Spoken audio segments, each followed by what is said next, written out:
para lograr algo hay que insistir.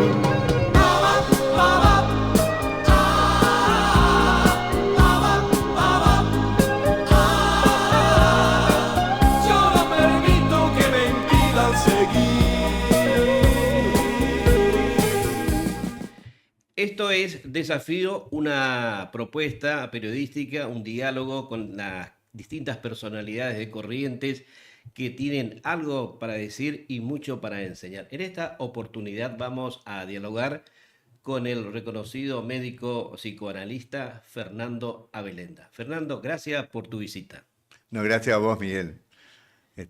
Sé tu trayectoria y siempre estoy orgulloso de lo que vos haces. O sea, siempre leo lo que vos escribís y te escucho también. Fernando, ¿cuántos años de profesional? Muchos, muchos más de lo que quisiera recordar, ¿no? Este, primero yo soy médico Ajá. y voy a hacer la especialidad a Buenos Aires en la década del 80. Ujú. En la década del 80 yo hago la especialidad de clínica médica primero. Pero cuando yo empiezo mi tarea como médico, me doy cuenta que a mí lo que más me gustaba era escuchar las historias de los pacientes, la vida, Ujú. Sí, en realidad eso no es tan... O sea, es bueno para un médico ser sensible a eso, Ujú. pero para mí era lo más importante. Y entonces ahí yo este, decido cambiar y decido meterme en una especialidad que no era clínica, ¿no? Y Ujú. cambio a psiquiatría, que era la especialidad. La psiquiatría es una rama de la medicina, ¿sabes? Entonces yo me meto primero en psiquiatría, pero en realidad lo que a mí me apasionó es que yo me puse a leer Freud, Ajá. empecé también un análisis personal y ahí me enloquecí, me enloquecí. Mira, a tal punto que en un momento yo leía las cosas de Freud y yo pensaba que toda la teoría de Freud parecía pensada para curar la locura de Corrientes, ¿no? Una cosa así, una cosa, una cosa graciosa, lo decía en broma, ¿no? Pero es cierto que los casos de Freud que habían pasado 100 años atrás tenían mucho que ver con lo que yo había vivido en Corrientes, ¿no? Ujú. La Organización Mundial de la Salud ha expresado que la depresión es una de las enfermedades del siglo XXI. ¿Qué es la depresión? ¿Cuáles son los síntomas y cuáles son sus causas? Claro, mira, la depresión tiene una tríada clásica, Ujú. clásica, que es que es tristeza, o sea, es Ujú. un humor bajo, o sea que este, si uno pudiera decir, bueno, hay un humor que es normal, entre Ujú. comillas, el de la depresión es un humor que va por debajo de eso, ¿no? Tristeza, cualquiera entiende eso, ¿no? Pero al que se le agrega una inhibición, o sea, una Ujú. falta de de hacer cosas, no tenés ganas de hacer nada, digamos. Y un tercer lugar que es una especie de dolor moral, o sea que Ujú. es como una especie de enojo con uno mismo. O sea, no es solo tristeza, porque la tristeza a veces se confunde con la depresión y no es lo mismo. Uno puede estar triste porque uno escucha una música que es triste. Yo, de hecho, a mí me gustan las músicas tristes. Ujú. Me parece un estado lindo. La depresión no, la depresión es un enojo con uno mismo. Es algo así como Fernando contra Ujú. Fernando, Miguel contra Miguel. Es como un enojo. Esa sería la diferencia entre la depresión y la angustia. Luego, no, la angustia es otra cosa. La Ujú. angustia es un sentimiento Ujú.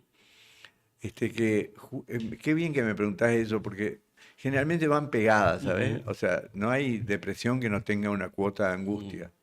Y la angustia es un afecto, Lacan decía que era el único afecto que no Ujú. engañaba, porque era un afecto que no tenía causa, vos no sabés qué es, vos sabés que estás mal, estás angustiado, pero no sabés por Ujú. qué, no sabés exactamente por qué estás angustiado, ¿entendés? Pero lo interesante es lo que señala la Organización Mundial de la Salud, que es una enfermedad del siglo XXI. Sí, pero la depresión hubo en Ujú, todas las épocas, ¿no? ujú. Se llamaban de distinta manera, pero la depresión yo creo que es inherente al ser humano aparte de Ajá. la depresión, ¿no? Porque la vida tiene, eh, convengamos así, si no somos cursi, la vida es difícil, o sea, vivir no es una tarea tan fácil, el oficio de vivir Ujú, no es tan sencillo, digamos, ¿no? Y entonces, Freud, por ejemplo, decía que habían tres causas de la infelicidad del hombre. ujú, Tres causas, decía él. Una era que el cuerpo humano es frágil, o sea que uno no sabe ujú. hasta qué punto uno está entero, puede tener cualquier enfermedad, cualquier... Él decía, además hay un montón de hechos naturales que uno no puede controlar, ¿no? O vivir, fíjate lo que acabamos de vivir en el puente, por ejemplo, Sí. ¿no? Lo que convengamos que lo más reciente, así. Un camión que se le rompe Freno. el freno y arrasa y se produce una especie de catástrofe que personas que venían de lo más tranquilas se encuentran afectados por eso, ¿no? Bueno, pero uno sabe que eso le puede pasar, ¿entendés? O sea que cualquiera que anda en la ruta o que vive sabe que es posible que eso pase. Eso decía Freud, que eran las causas, dos principales Ujú. causas de la infelicidad. Y además otra cosa, que vivimos en una sociedad, en la cultura, donde para vivir en cultura vos tenés que reprimir un montón de cosas, ¿no? O sea, suponete, hay personas que uno sale caminando por la calle y uno dice, bueno, a esta persona me gustaría pegarle una Ujú, trompada, ujú. pero sin embargo te reprimís porque vivir en sociedad es aceptar la diferencia, ¿no? Exacto. O sea, la cultura, el hecho de vivir dentro de una cultura produce cierto malestar también, ¿no? La vida es un misterio, el hombre es un misterio, el ¿No? mal es un misterio. Es decir, entiendo por misterio aquello que se conoce un aspecto, pero el otro aspecto no se conoce. Exactamente. Entonces, esos interrogantes que suscita el hombre no tienen respuesta inmediata. Así es, así es. En algún sentido, la muerte, o sea, el saber que somos mortales, Ujú, es algunos filósofos dicen que eso es lo que iguala, digamos, iguala ujú. a todo, porque nadie sabe exactamente qué pasa después de la muerte, ¿no? Uno puede tener fe en que hay una otra vida, puede tener, pero ninguno puede constatar eso, ¿no? Por eso es historia, porque hay muerte, porque el hombre es un sujeto finito. Exactamente. El consumo de drogas en adolescentes y jóvenes ha aumentado. Las razones son multicausales. Eh, ¿Cuál es el daño que produce en las distintas drogas o en las distintas drogas en lo físico y en lo psicológico? Mira, primero hay que hacer una diferencia, Ujú. ¿no? Hay drogas que son prácticamente, eh, por ejemplo, el tema del cannabis, el tema de Ajá, la sí, sí. marihuana famosa, digamos, ¿no? Que ya en algunos lugares la liberaron, porque Ujú, en realidad lo que se establece, siempre que hay algo humano, se mete en los negocios, ujú. en los sistemas Sí. capitalistas, ¿no? Y la prohibición de determinadas drogas, lo que produce es el deseo, sobre todo porque afecta Ujú, a los jóvenes, ¿entendés? O sea que si lo prohibido eso es un ABC del psicoanálisis, de cualquier psicología, digamos, que lo prohibido genera deseo. Si yo te digo esto, vos no tomes de este vaso de agua, automáticamente decís algo atractivo ahí, ¿no? Peligroso y atractivo. Y a los adultos en general eso no les atrae. ujú. En cambio, a los jóvenes eso es una, una tentación, ¿no? Entonces yo creo que los narcotraficantes, llamémoslo así, Ujú. son los principales sostenedores de la prohibición, ¿no? De que se prohíba porque eso genera que El mercado. queda todo al margen encima, ¿no? O sea que el Ujú, Estado no puede ni siquiera intervenir con la salud. Los chicos, un chico adicto, por ejemplo, cuando empieza la adicción, lo hace totalmente a escondidas, entonces los padres no saben. no tienen la posibilidad de consultar a tiempo, entonces cuando ya lo agarramos, nosotros, cuando caen con nosotros, están en un grado avanzado de adicción, ¿entendés? Que es más difícil salir. La DEA no combate el narcotráfico, lo administra. No desarticula redes criminales, las encubre. No protege a los Estados Unidos del crimen organizado, sino que lo legitima. Estados Unidos ha logrado la transformación genética deliberada de la planta para aumentar su potencia y adictividad. El tetrahidrocannabinol ha pasado del 1% al 16%. Esto significa que la marihuana estadounidense es 15 veces más potente, producto de modificaciones genéticas que buscan maximizar el efecto psicoactivo y por ende la dependencia del consumidor. La droga no solo es una cuestión sanitaria, sino política y criminal. Sí, totalmente, sí. O sea, mira, ellos tuvieron una experiencia y cualquier intelectual sabe eso. Ellos tuvieron una experiencia a principios del siglo XX. El anglosajón en general es un tipo muy proclive al alcohol. Ujú. Y cuando aparece el alcohol trae consecuencias, porque en algunas personas lo amansa Ujú. y en algunas personas lo enardece. Entonces, cuando aparece el voto femenino, las mujeres empiezan a presionar para que aparezca una prohibición del Ujú. alcohol. Y se prohíbe la ley seca famosa, Ujú. ¿no? ¿Qué provocó la ley seca? La ley seca provocó a Al Capone, provocó Exacto. toda la mafia, hubo más muertes por la guerra contra eso que la gente no dejó de tomar, te digo. Ujú. Por ejemplo, en el estado de Nueva York, no en la ciudad de Nueva York, en el estado de Nueva York, habían como 10.000 bares clandestinos con alcohol que no pasaba por el control del Estado. ¿Entendés? O sea que era un desastre, fue.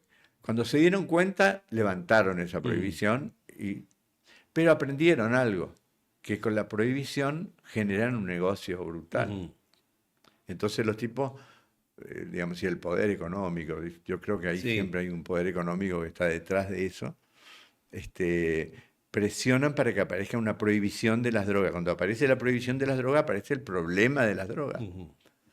Porque antes había ese problema, porque son peligrosas las drogas, Ujú. pero si vos le metés el condimento de la prohibición, armás Ujú. un desbarajuste como es ahora, una batalla perdida, ¿no?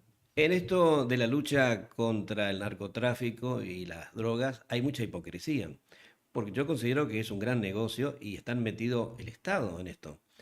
Y siempre el interrogante es si se libera o no las drogas. Como usted dice, hay que establecer un tipo de control porque también la prohibición produce una tentación y un mercado y un aspecto de Claro, criminalidad. claro, exactamente. El adolescente se caracteriza, Ujú. eso lo vemos en los psicoanalistas, lo vemos perfectamente. Mira, Sí. eh, lo hablamos antes fuera de micrófono, pero me adelanto a eso. Este, mm, Nosotros somos un poco, cuando decimos yo soy, nosotros somos algo así como una mezcla de lo que hicieron de nosotros, nuestra familia, los vecinos, la sociedad, el- la macro y la micro, ¿no? O Ujú. sea, la macro sociedad y la micro. Y somos eso. Ahora, en qué consiste un ser humano? Un ser humano consiste en, de alguna manera, tratar de encontrar dentro de todas esas voces que nos Ujú. pusieron, la voz propia, que no es fácil, porque estás, bueno, vos tratás de encontrar. Entonces el adolescente encuentra, cuando le dicen, vos tenés que hacer esto, tenés que hacer lo otro, tenés que hacer lo otro, encuentra en la rebeldía, que es lo que se ve clásicamente en los adolescentes, la rebeldía, es empezar a poner en cuestión lo que le dicen los adultos. Por eso que cuando le prohíben, entonces el adolescente cree que ahí está el camino de ser divertido, Ujú. y muchas veces quedan atrapados. Un El poco, yo, sí, perdóname, sí, un sí. poco eso le pasó a la generación de lo que se llamó el flower power, el poder de las flores, Ujú, el amor y paz, ujú, y eran las drogas, los Beatles, la ujú. Beatlemanía, todo el concepto de juventud, ¿no? ¿Qué pasó? Empezaron con esas drogas como si ellos, pero después caen atrapados ahí, ¿viste? Porque es como tienen un Sí. poder adictivo, ¿entendés? O sea, es como la nicotina o como el alcohol, Ujú. tienen un poder donde vos tomás y después necesitas seguir tomando, digamos. Durante esta campaña política en Corrientes Eh, hice entrevista a muchos candidatos y a todos yo le hacía la misma pregunta que encontraban en esas recorridas por los barrios de Corrientes y el tema de la falopa. eh, Y me llamó la atención porque todos venían muy escandalizados. Se encontraban con una provincia, una ciudad como Corrientes, en los barrios periféricos sobre todo, mucho consumo de droga en la juventud y venían escandalizados porque a determinadas horas, eso de a la tarde, entrando en la noche, los barrios se transformaban, eran copados por los tranzas, eso decían los candidatos. eh, Y me llamó precisamente la atención, venían escandalizados. claro, claro. Pasa que yo creo que hay que tener medidas. Yo creo que hay que agudizar la inteligencia, ¿viste? Mm, Agudizar la inteligencia para la lucha contra el narcotráfico, ¿no? Este, te voy a poner un ejemplo que parece sí. banal, pero que me Mm, parece que es interesante. En Inglaterra, cuando decidieron que la gente no fume, ujú, porque qué se dieron cuenta? Que el cigarrillo provocaba no solo cáncer, sino que provocaba lo que se llama el EPOC, ujú, la enfermedad obstructiva crónica o sea, provocaba un problema de salud gravísimo, sobre todo en Inglaterra, que era muy húmeda, ujú. era un gasto infernal de salud. Pero ¿qué hicieron? No prohibieron. Fíjate, vas a ver, no prohibieron. Lo que hicieron fue hostigar al Ujú, fumador, hostigarlo. ujú, Decir, "Va, acá no, acá está prohibido, esta zona es libre de humo". ujú, Empezaron con los médicos. Los médicos fumaban, antes fumaban en el consultorio, fumaban en los hospitales, delante del paciente, ujú, ¿tá? ajá, Ahí, y lo revisaban. ¿Qué hicieron? No prohibieron. Lo que hicieron fue empezar a hostigar. ¿Vos querés fumar? Fuma en tu casa. Eh, por ejemplo, en Japón está prohibido fumar hasta en la calle. ujú. ¿Entendés? Entonces, lo que hacen, no dicen no se puede fumar. Se venden cigarrillos, todo, pero o sea, eso es inteligente, ¿entendés? Una toma de conciencia. Una toma de conciencia, pero que no es la prohibición, porque la prohibición vos prohibís y lo único que haces es un mercado negro que va a Ujú, vender cigarrillos y la gente va a seguir fumando ujú. a escondida. La Universidad Austral acaba de presentar un informe alarmante sobre la salud mental de Eh, adolescentes y jóvenes en Argentina. Por primera vez en la historia sanitaria del país, el suicidio se convirtió en la principal causa de muerte entre mujeres de 10 a 19 años. En el año 2023 se registraron 148 muertes por suicidios, superando a los tumores 119 y a los accidentes 103. Este dato pone en evidencia la salud mental de adolescentes femeninas. Esto es una tragedia. sí, no solo femenina, el tema del suicidio, mira, había un intelectual, yo recomiendo ese libro siempre, que se llama El mito de Sísifo, que está escrito por Albert Camus. Albert Camus, un intelectual francés, Ujú, argelino de ujú, origen. Y él básicamente dice algo que me parece muy interesante. El suicidio es el principal concepto de la filosofía. ¿Por qué? Porque el suicida con su acto va en contra de la vida. O sea, dice, ujú. bueno, ¿vale la pena vivir? El suicida responde que no y se mata, digamos. O sea que la vida de la gente que se suicida es una vida que ellos dicen no, no vale la pena seguir viviendo, digamos, ¿no? En el caso de los jóvenes de ahora, yo siempre tengo un poco de piedad con eso, ¿sabes? Porque Sí, los jóvenes de ahora están expuestos a una especie de exigencia muy grande, muy grande. O sea, nuestros padres, el tuyo, el mío, yo estoy seguro que no te decían, yo quiero que vos seas feliz, Miguel. ujú, No te decían eso. Te decían, yo quiero que vos trabajes, que vos estudies, que vos hagas lo que tengas que hacer. En cambio ahora hay como una especie de una sociedad, que es una sociedad de consumo, que le dice a los jóvenes, le dicen, dale, vos podés, vos todo el mundo es tuyo, vos podés todo, todo se puede. Y la verdad que no todo se puede. Y entonces hay muchísima adolescencia que se frustra, ¿entendés? O sea, no solo no consiguen trabajo, no solo no logran sus sueños, estos sueños que le prometían desde la casa que se podían realizar. Y entonces esas frustraciones generan un estado de mucho malestar. Te doy un sí, sí. ejemplo para mostrarte la... Yo soy profesor titular de la Cátedra de Psicología Adultos 2 de la Universidad de Ciencias Sociales y Empresariales del Chaco. En- es nacional, pero en el Chaco Ujú, está la sede, ¿no? Los chicos estos de psicología, los que me tocan a mí, son de cuarto año. Si bien yo soy médico, como soy psicoanalista, ujú. yo doy esa materia, ¿no?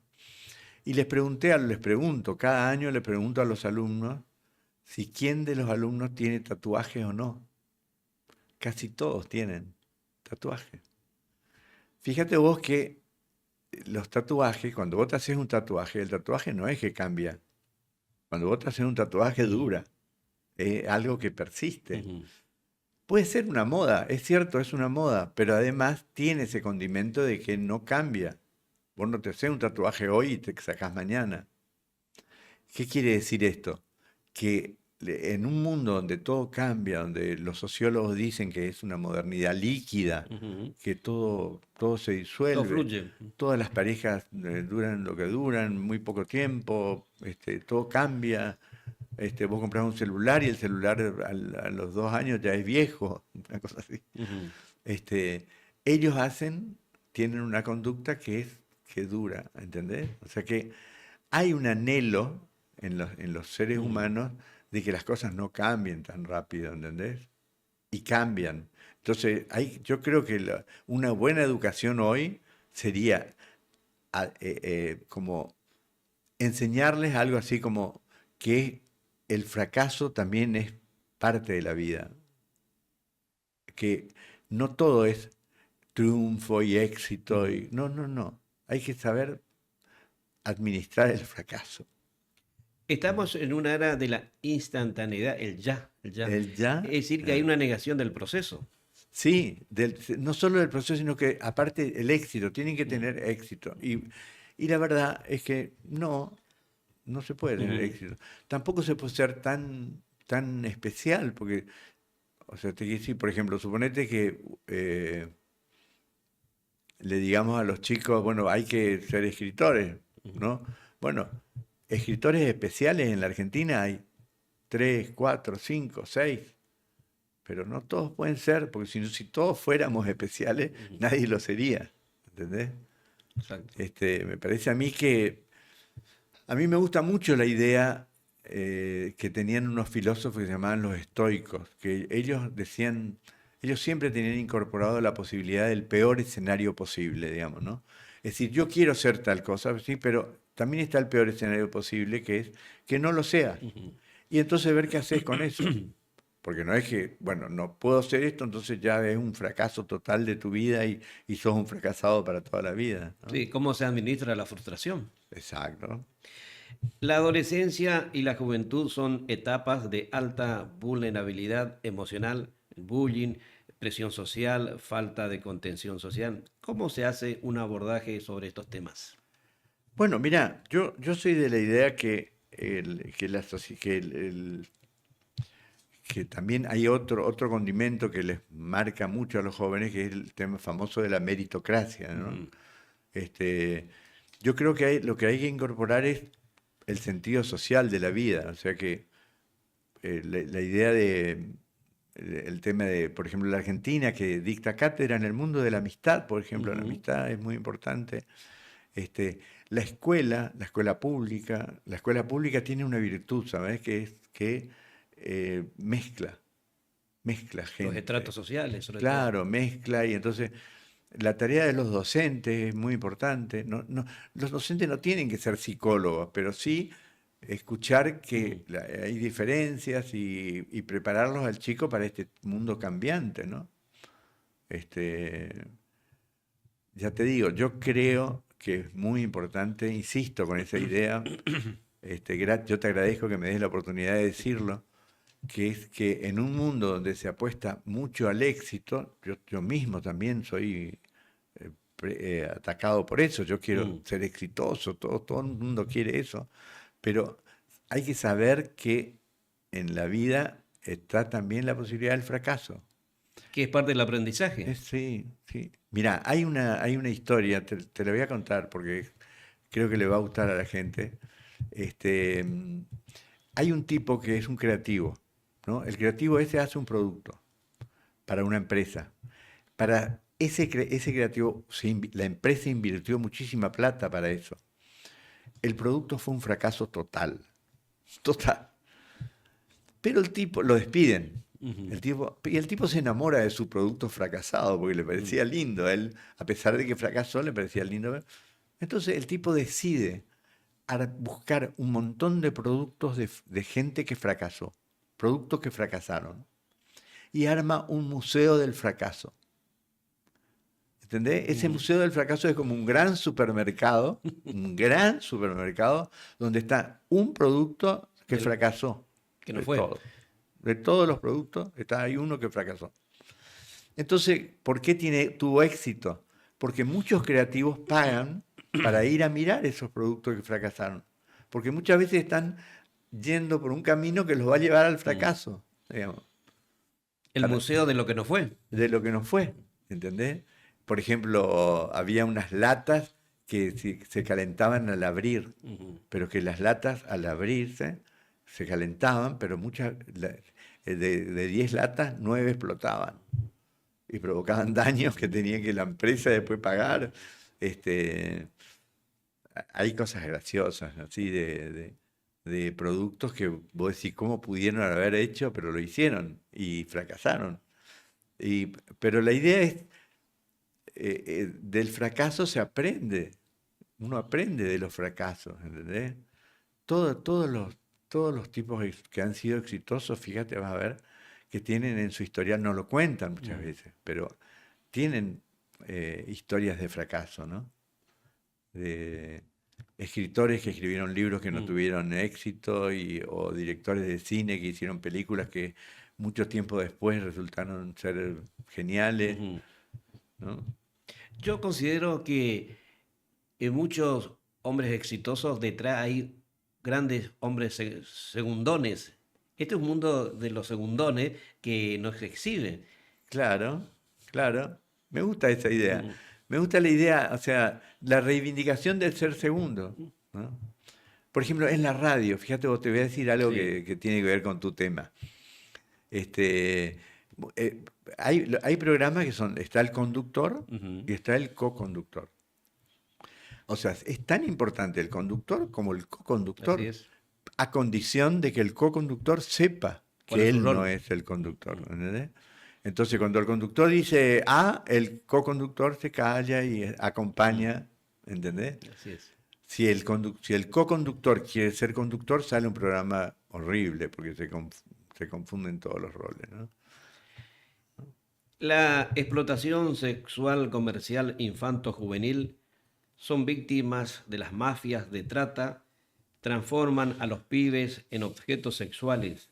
Hay un turismo sexual, la explotación online, matrimonios infantil, utilización de niños en espectáculos sexuales, pornografía infantil. ¿Cómo le marca psicológicamente a un niño o a un adolescente el abuso sexual y qué tiempo lleva un proceso terapéutico? Mira, el tema el tema del abuso, este, es por supuesto uno de los temas más urticantes, te diría, más Lacerante. terribles, así que, porque uno es como, es inimaginable, ¿no es cierto? O sea, es pensar Mm. como cómo pueden aprovecharse de un niño, pero es cierto que existe eso, ¿no? Este, el, el- el- yo atiendo adultos en general, ¿sabes? Sí. No, atendí a algunos niños, pero en general mi tarea es con los adultos y mujeres por ahí que fueron Ujú. abusadas, a veces por su padre, a veces por su familiar. Es una marca muy difícil de sacar, ¿sabes? Porque, pero tiene tratamiento, ¿no? La idea es que en el pasado antes se silenciaba eso. Ujú. Lo bueno de ahora es que ahora se habla. Ahora las mujeres hablan y cuentan y lo dicen. A veces también hay excesos, ¿no es cierto? O sea Ujú. que a veces, como en todas las cosas, ¿no? Siempre surge una cosa que es buena, pero por ahí hay como que se pasan de rosca, ¿no? Lo que pasa que es un tema que puede estar en cualquier ámbito, en la iglesia, en la familia, en la escuela. En todos lados, sí, sí. A veces se usa políticamente también. Ujú. Por ejemplo, la Iglesia Católica es muy atacada Ujú. y yo creo que eso es una cuestión política también, ¿entendés? O sea que, porque la Iglesia Católica, por ejemplo, el Papa Francisco era quizás una de las pocas voces que se alzaba en contra del neoliberalismo, Ujú. voces con poder, digamos, ¿no? Estamos hablando de voces poderosas como era la de un papa, ¿no? Y el tipo se tiraba en contra del neoliberalismo, del individualismo contemporáneo, de la sociedad de consumo, de la destrucción del planeta, etcétera. Y entonces de golpe al mismo tiempo surgen una serie de ataques a la iglesia, como que la iglesia está llena de pedófilos. Ujú. Y a mí me parece que la pedofilia es como vos lo dijiste, la Ujú. pedofilia es un problema que trasciende a la iglesia católica, es un problema que se da en todos lados y es un problema grave en todos lados, ¿no? La generación de cristal es un término acuñado por la española Montserrat Nebrera. Describe a los jóvenes nacidos aproximadamente a partir del año 1995 y 2000, quienes son percibidos como particularmente sensibles y frágiles ante las adversidades, con dificultades para manejar críticas y situaciones difíciles. ¿Cuál es tu mirada? Y bueno, lo que pasa es que ahí, viste cuando yo te dije eso de que las sociedades tienen cosas que son buenas, pero que a su vez hay siempre hay como un exceso, ¿entendés? Sí. Entonces, la generación del pasado era una generación represiva, represora. Ujú. Entonces, los chicos que nacían antes de esa época eran chicos que tenían una educación que era una educación dura, Ujú. rígida. Yo te digo, en el colegio, desde que yo iba en la primaria, este, un maestro por ahí te podía pegar un coscorrón. Y vos te ibas y le contabas a tu padre y tus padres te decían, está bien, porque vos sos un malandro. Y qué sé yo. Te sostenían al docente, ¿no? No está bueno eso, porque eso genera una- un adulto cobarde, ¿viste? Un adulto que tiene miedo a decir lo que piensa porque tiene miedo a que le peguen o Ujú. que le... No, esa es la represión, digamos. Pero cuando eso se cambió, eso se llamaba la pedagogía negra, ¿sabes? La pedagogía negra era la sangre con dolor, el saber Entra. con dolor entra, ¿viste? Bueno, se cometían horrores con los chicos, ¿eh? Horrores, ¿eh? Eh, Maltrato infantil tremendo. Bueno, cuando eso se rompe, viene el exceso. Entonces ya los padres ya no le pegan a sus hijos, es cierto, no está bien no pegarle, pero ya son también que el chico hace lo que quiere. Y entonces ya se van de rosca, ¿no? Ujú. Nos fuimos de rosca. Y también yo a mis hijos les dije, yo quiero que seas feliz, yo quiero que vos... ¿Y qué es la felicidad? Digamos. ¿Entendés? No es tan fácil definir qué es la Ujú. felicidad, para cualquiera, ¿eh? Exacto. Y entonces, quizás era más interesante hacer un mix, digamos, o sea, que sería donde vos ya no le pegues a tu hijo, pero también le tengas nivel de exigencia para que le vaya bien en la vida, se acostumbre un poco a... La paradoja de la soledad. En la era de la conectividad estamos más incomunicados, tenemos más amigos virtuales que reales. El internet, el celular, ¿cómo afecta en el aprendizaje y en la comunicación? Bueno, mira, no se puede saber. Yo creo que no se puede saber lo que va a pasar con todos estos chicos. Por ejemplo, yo tengo mis nietas, son muy chiquitas y manejan el celular mejor que yo. ¿Entendés? O sea, hay como una apertura mental en los chicos de información y de que no sabemos para dónde va a llevar. Nadie sabe, ¿eh? El que te dice lo contrario miente. Te juro, Miguel, Ujú. miente. Este, lo cierto es que todos son tan rápidos, la inteligencia artificial, todos son todos procesos muy interesantes, pero a su vez muy peligrosos, porque, este, por ejemplo, el acceso a la pornografía, por ejemplo, cualquier chico tiene ahora, de cualquier edad, Mm. tiene acceso. Es muy difícil de manejar eso, ¿no? Este, de todos modos, yo no soy tremendista, yo no soy de los que dicen todo tiempo pasado fue mejor y mejor era antes cuando no había televisión, qué sé yo. No, no, yo creo que ahora hay muchas voces, ¿entendés? Y, esperemos que eso sea para bien. Mm. Creo que las sociedades van encontrando sus límites, ¿sabes? Este, te doy un ejemplo. Cuando apareció la ciencia no tiene límite. La ciencia avanza, avanza, avanza, avanza, avanza, avanza. Entonces, por ejemplo, la ciencia genética. La ciencia genética puede, en este momento, puede armar un ser humano que sea mucho más Mm. perfecto que o sea, la ingeniería genética puede juntar por ejemplo, el gen de un Borges mezclado con el gen de una mujer que sea brillante y armar una especie de ser humano diferente. Pero ¿qué surge? Surgen los comités de ética. La ética le dice, pará, eso no podés hacer. No podés hacer porque sería una cosa totalmente contra La creación de un ser humano deshumanizante. eso, exactamente. O sea, entonces se aparecen, y fíjate, en los Mm. hospitales, en todos los hospitales existen los que se llaman comités de ética, Ujú.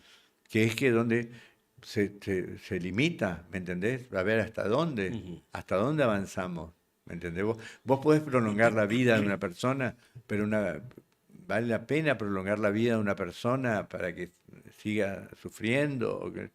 No, no, entonces aparecen los comités de ética que son los que de algunas se juntan y ahí invitan a filósofos, psicoanalistas, Ujú. médicos con mucha trayectoria, y entonces entre todos opinan y ahí se encuentra un equilibrio. Buenos Aires es conocida como la ciudad más psicoanalizada del mundo y el psicoanálisis es la forma de terapia más popular. ¿Por qué? El psicoanálisis. Bueno, yo soy psicoanalista. Mira, yo creo que tiene su raíz en esto, que Buenos Aires, en realidad la Argentina, ha mirado siempre a Europa más que a Estados Unidos. Ahora se mira mucho a Estados Unidos, pero en una época la intelectualidad francesa era la que más influenciaba en la Argentina. Y el fenómeno del psicoanálisis empieza en Alemania con Freud, en Austria, Alemania, el Ujú. imperio austrohúngaro vendría a ser, y se prende mucho en París, digamos. Y la Argentina, muy ligada a los fenómenos europeos, prende eso, ¿entendés? Eso es la entrada del psicoanálisis tiene que ver con eso, con textos que llegan de Europa y argentinos que se quedan enloquecidos con eso. Un poco lo que me pasó a mí, ¿no? Finalmente, Fernando Abelenda, yo quiero hablar un tema Eh, que nos afecta a todos como argentinos, que es el fenómeno Milei. Porque a un día se va a analizar desde el punto de vista psicológico el fenómeno. Milei ha expresado que la justicia social es la mayor de las injusticias, que el Estado y la mafia, él prefiere la mafia, le calificó a los jubilados de viejos meados, a la oposición de mandriles, etcétera. Y la gente aplaude. no todos, ¿eh? No todos. Yo soy optimista. Yo creo que eh, es verdad lo que vos decís. Es triste que haya sido presidente Milei para mí. Para mí es muy triste que haya sido, que el pueblo argentino haya elegido a un... Pero él, fíjate vos que él saca el 30% de los votos, ¿eh? Él saca el 30% de los votos. Y gana en la segunda vuelta, gana en la segunda vuelta con el apoyo del PRO. O sea, con el apoyo de gente que básicamente son antiperonistas, ¿no? O sea, lo que en realidad triunfó fue el antiperonismo, ¿no? O sea, por errores del peronismo, todo lo que vos quieras, pero me parece que yo no creo, yo creo que, te digo, por lo que yo escucho y en privado, la gente se da cuenta no está de acuerdo con eso que dice Milei, ¿entendés? No, yo no creo que aplauden. Hay algunos tarados que aplauden, pero no, no es la mayoría, ¿no? Eh, la Argentina ha sido siempre un país solidario, un país. La salud pública argentina ha sido dicta cátedra en el Ujú. mundo, ¿entendés? Y eso fue gracias al peronismo. Eso fue Le pregunto Roncalvino. finalmente, ¿un sujeto puede tener problemas psicológicos?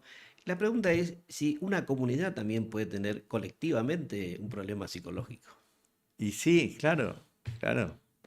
Los fenómenos de masa, digamos. Lo que pasa es que los fenómenos de masa son, por ejemplo, ahora se autorizó, eso es un fenómeno de masa, ¿ves? eh, Fenómeno de la gente, eh, se autorizó a expresar crueldad, ¿entendés? O sea, decir viejos meados es una crueldad, ¿entendés? Algunas personas antes pensaban eso, pero no lo decían. Ahora es como que casi está bien decirlo, digamos. Ser Al- cruel está de moda, mm, algo así, ¿no? es cool, sí. Por ejemplo, ¿cómo alguien que se dice cristiano o que se dice ser humano puede ponerse contento porque lo despiden a 300 obreros de una fábrica? ¿Entendés? Solamente tenés que ser muy canalla para hacerlo. Pero hay gente que sí, pero esos son minoritarios. Cuando desde el poder se autoriza eso, entonces todo el mundo se autoriza también a alardear con eso como si eso estuviera de moda, ¿no? Como si eso te diera prestigio. Bueno, llamaron aluvión zoológico. Claro. eh, Mira, lo que puede salvar al país, bueno, yo soy kirchnerista, ¿no? Y por ende también soy peronista. Este, yo creo que lo que puede salvar al país es el peronismo, ¿sabes? Porque el peronismo con todos sus defectos, este, sí, sí o sí, es peronismo en tanto piensa en la gente, ¿viste? No en la macroeconomía, no en la... No, no. El peronismo es el que piensa en que vos la pases mejor, que la gente de a pie pase mejor. Eso, eso es así. Y eso es intolerable para ciertos grupos de poder, ¿sabes? Pero yo soy optimista. Y la provincia de Buenos Aires ahora mostró eso un poco, ¿no? Fíjate que hay un antiperonismo que no es antiperonismo, porque dicen antikirchnerismo, ¿no sé?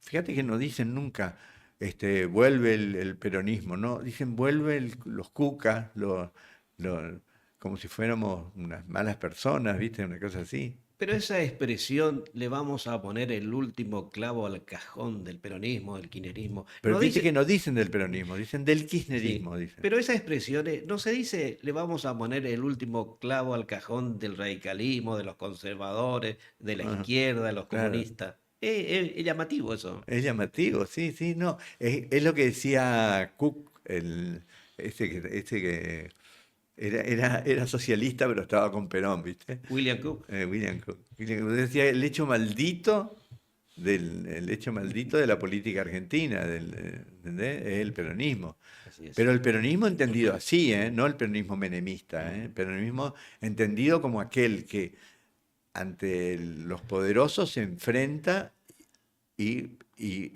apoya al pueblo, ¿viste? Por eso yo soy peronista, ¿no? Te cuento una cosa muy linda que me pasó a mí. Yo nazco, bueno, no quiero decir eso porque no quiero contar mi edad, pero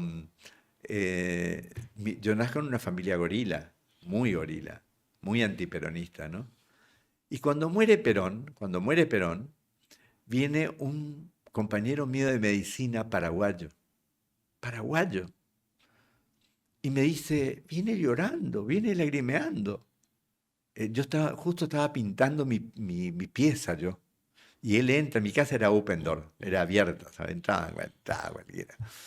Y entra él, y viene y entra y me dice, murió Perón. Y, y le digo yo, y lo veo llorando, y le digo, ¿y vos que sos paraguayo, por qué llorás? Le digo, y porque fue un líder latinoamericano, me dice. O sea, me emocionó eso, ¿sabes? Bueno, mi madre, que también era antiperonista, era del grupo antiperonista, nos junta a mí, a mis hermanos, y nos dice algo que yo nunca me olvidé. Nos dice, miren, acaba de morir Perón. Nadie va a festejar acá en esta casa, nadie va a festejar eso, porque hay gente que lo amaba, y nosotros no vamos a festejar sobre eso. Eso a mí me pareció maravilloso lo que me dijo, ¿viste? Y, ¿Y por qué gente lo amaba? Si era el tirano, si era el malvado, el sinvergüenza, el tirano prófugo, le decían. ¿Por qué? ¿Por qué había gente que lo amaba? Porque hay gente, Perón pensó en la gente, ¿entendés? Sábato relata un hecho y dice que cuando cayó Perón en el 55, en la oligarquía entre él, se encontraba él, su familia, celebraban, pero Eh, las sirvientas lloraban y eso le llamó profundamente la Pero atención. ¿viste? Bueno, mi madre tenía mucha sensibilidad en eso, ¿viste? Este, y ella, claro, ella sabía eso. Y después cuando vino Kirchner también, ella sabía que yo me pegué mucho a Kirchner cuando Kirchner baja los cuadros yo no lo voté, pero cuando baja los cuadros de Videla y todo eso, yo dije, este tipo tiene algo. Y ahí es donde yo veo que porque yo analizo, ojo, yo analizo, Miguel, la política no desde yo analizo a los políticos no de su honestidad o de Mm. su decencia, eso. El general Perón decía eso, la gente no come con la escala de valores de sus gobernantes, come con sus políticas. Y las políticas es lo que determina. Entonces, si un político hace política que piensa en la gente, yo estoy con él, es así. Y el radicalismo también de alguna manera intentó eso. Lamentablemente después el radicalismo se alía a lo que Alfonsín decía que el límite era Macri, ¿no? Este, yo lo vi a Alfonsín acá en el Vera, en el Teatro Vera, y dijo una cosa que te juro que yo sentí que me hablaba a mí, ¿vos sabés? El tipo dijo, estamos cansados de ser gallinas libres en gallineros libres. Como que de alguna manera nos dijo, somos esclavos nosotros. Y yo dije, este tipo, y ahí yo fui muy alfonsinista, ¿no? Después lo pusieron de rodilla, ¿no? Porque los poderes internacionales son terribles, ¿no? Fernando Abelenda, muchas gracias por tu generosidad y Eh, por tu participación y ha sido de un gran aporte a la comunicación de Corrientes. ¿En serio te parece? Bueno, gracias, gracias. Muchas gracias. Yo no permito que me impidan seguir. Yo los invito a que me vean seguir. Y si lo intento es porque estoy convencido que para lograr algo hay que insistir. Yo no permito que me impidan seguir. Yo los invito a que me vean seguir.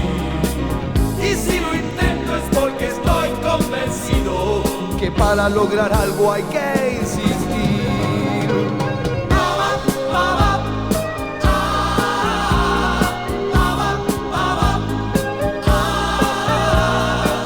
Yo no permito que me impidan seguir.